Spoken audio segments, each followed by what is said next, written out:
ค่ะกราบสวัสดีอีฟซี่ทั้งช่องของสงกรานต์นะคะมื้อนี้จะพามาตามแนวทางตำเล่าวของนาดวงค่ะนาดวงชั่วโมงที่ผ่านมากะบอผิดหวังทางด้านเลขวิ่งสายวิ่งสายแลนบอหลุดนะคะ อาทิตย์นี้สายวิ่งสายแลนเข่าดีค่ะ แต่ว่าจับคู่นาดวงกะบ่เข่ามาหลายมือแล้วนะคะ พี่น้อง แต่ว่าเลขวิ่งเลขแลนเพิ่นใส่ให้2 ตัวมาตัวเด้อค่ะให้3กับ0กับมา3ก็ออก63ออก63ลางเนาะค่ะ มันออก6395สายวิ่งสายแลนกับบ่หลุดนะคะเอางวดนี้งวดประจำวันที่17กรกฎาคม69ตำราของนาดวงจะเป็นตัวใดก็ขอคนใดคนใดแช่เป็นกำลังแรงใจให้กับนาดวงในเด้อค่ะเอาจะเป็นตัวใดเฮ้ามาไปรับชมรับฟังเสียงสัมภาษณ์กันได้เลยค่ะ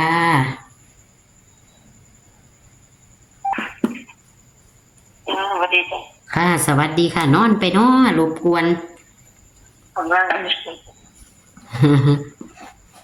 มันหลายคนขันบ่เอาย่ำเหมืองสี่น้ำกะลงบ่ท่านตัดต่อชิปซ่าค่ะมื้อนี้เป็นยังไงค่ะได้โชคได้หมานบ่ของไทยเฮา บอกให้กับไปก็ให้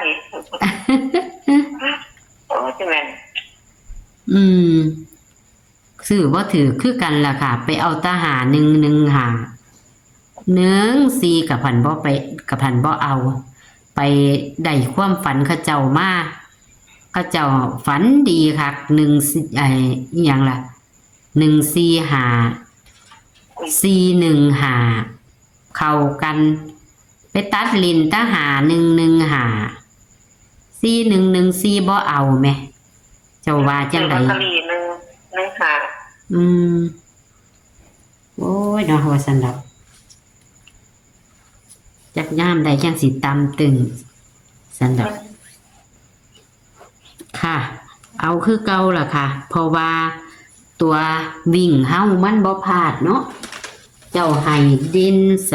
3วิ่ง3มันก็มา3อยู่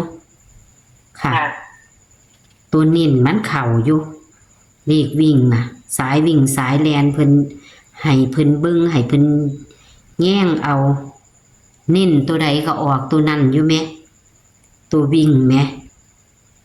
จับคู่มันก็หันขึ้นแต้มคือเก่าเนาะเน้น35ออก36ออก63เนาะเอาใกล้เชียงอยู่ดอกค่ะน่ะค่ะให้เพิ่นรูดเอาค่ะแล้วก็บ่แน่ล่ะว่ามันหลุดมาจากมือแล้วมันอาจจะเข้านี่ล่ะเนาะมืออื่นสุดลายมือเด้สุดสัปดาห์ตามค่ะวิ่งเลยมันเข้าแต่มือใดหึเขาเรียกว่าเข้าแต่02ที่แรกเลยเนาะแต่ว่ากับด้วยได้เขียนสถิติไว้จังไดก็ค่าเทียสุดสัปดาห์มันเข้ารอดสมองเสียเงินมันก็มีได้มีเสียแหละค่ะเอาวิ่งเลยค่ะวิ่ง6 กับ 3จ้ะสักวันหนึ่งต้องเป็นของเฮาอีกคือเก่าวิ่ง6 กับ 3จ้ะ68 61 63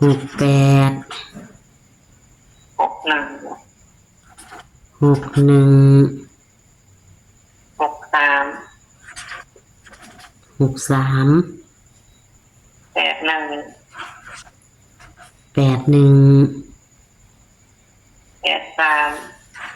13 ครับ13กำลังเสียบบ่ค่ะกำลังเสียบมันบ่ค่ะรอโดนค่ะแล้วก็เลข3 ตัวมีบ่ค่ะตัวหนึ่ง 168จ้ะ168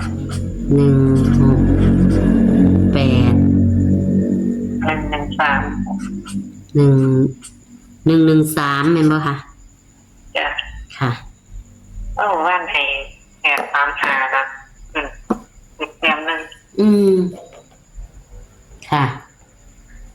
เกียบเนาะ จ้ะอีก6ค่ะเล่น 835 เล่น68กับ13จ้ะ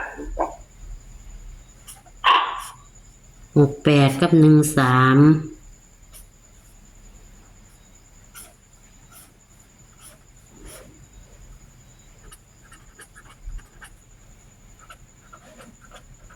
เดี๋ยวเขาเจ้าจับผิดจับทางเขาเจ้าสิขึ้นลงเอาดอกหันพวกเขาเจ้าจับผิดจับทางถือกว่าตัววิ่งนี่เดี๋ยวค่ะนิ่นตัวใดค่ะ เล่น6ค่ะ เพราะว่านิ่นตัวใดออกตัวนั้นอยุดเลขวิ่งนี่ถือว่ากระสุดยอดอยู่ดีล่ะค่ะ เพราะว่านิ่นตัวใดก็ออกอยู่ จำได้เลยผู้เฮ็ดยังจำบ่เป็นนะ อืม เฮ็ดมาได้ผู้นี้ก็เอาแต่ผู้นี้น่ะ อืม แต่ว่าขันสังเกตเบิ่งนี่มันมาขึ้นแต้มลงแต้มหลายมือละแม่ของเจ้าแม่ ค่ะ ตัวที่เจ้านิ่นนั่นล่ะมันชอบจะขึ้น ตัวที่นิ่นชอบจะขึ้นแต้มลงแต้ม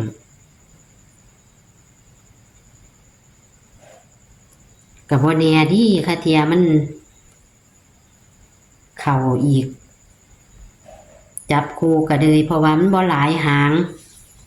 คันเพิ่นไปขึ้นแต้มลงแต้มมันก็ถือว่าบ่หลายหางคือเก่านะ ค่ะ ขึ้นแต้มที่นิ่นนะที่ตัวเจ้านิ่นนะบ่ขึ้นหมดจังสิก็ได้เนาะเพราะว่าซ่อมมาล่ะมันมักจะขึ้นอันตัวที่เจ้านิ่นนะขึ้นแต้มลงแต้มนะแต่ว่าแอดก็บ่เฮ็ดคือเก่าดอกแอดดวงบ่มีซื้อเลขใหญ่ก็บ่ถูก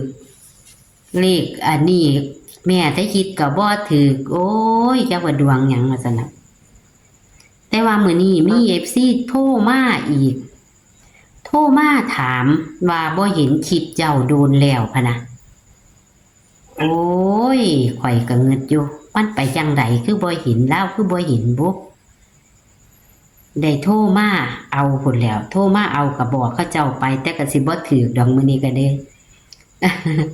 ก็เลยบอกไปอยู่ ที่หมู่บ้านนี่ก็โทรขอมาทั้งทีสองสายอยู่ค่ะ ได้รับบ่น่าได้รับบ่ รับอยู่ค่ะ เพราะว่าเอาเบอร์โทรของหน้าลงให้เพราะว่าเขาเจ้าอยากได้เบอร์โทร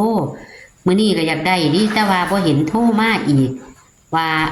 บ่ได้เอาเบอร์โทรไปนำไปขายของแหมก็เลยก็ว่าสิหาให้อยู่บัดนี้เดี๋ยวสิโทรมาเอาดอกว่าซั่นก็บ่ทันเห็นโทรมาดอกว่าหรือสิเห็นแล้วก็บ่จักแล้วว่าเราบ่เห็นคลิปพะนะว่าแม่นบ่ลงพะนะก็ลงมาตลอดดีก็เลยวาจั่ง ล ซี้ งเราไปเห็นตลอดเนี่ยนะ เขาเจ้าบ่เห็นก็งึดอยู่เขาเจ้ากดติดตามบ่เป็นเพิ่นว่าเพิ่นกดอยู่เพิ่นว่าฮะ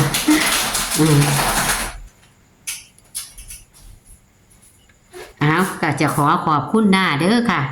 ขอรบกวนแค่นี้ล่ะค่ะโชคมันๆค่ะมื้ออื่นเอาใหม่อีก เรียนทำไง ชุดสัปดาห์คาเทียมันเข้าเนาะค่ะ ขอบคุณค่ะ สวัสดีค่ะ สวัสดีค่ะ